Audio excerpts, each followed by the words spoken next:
మన దగ్గర డబ్బులు పెట్టుకొని బైక్ వాడు నాపి 10 రూపాయలు అడగడం ఏంటి, వాడు చీ కొట్టడం ఏంటి? కారు నాపి 10 రూపాయలు అడిగితే వాడు 100 రూపాయలు ఇవ్వడం ఏంటి? నాకేం అర్థం కావట్లా.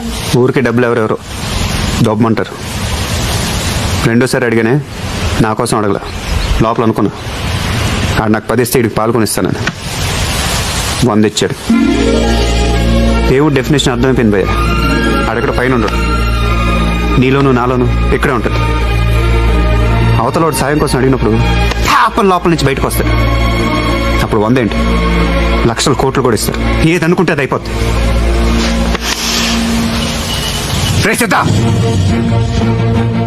నీకు మీ ఊరికి నాకు ఎటువంటి సంబంధం లేదు. నేను మీకు సాయం చేస్తాను. ఇందాక నీకు విత్తనంలో చెట్టు కనిపించింది, ఇప్పుడు నాకు నాలో దేవుడు కనిపిస్తున్నాడు. చూపిస్తా.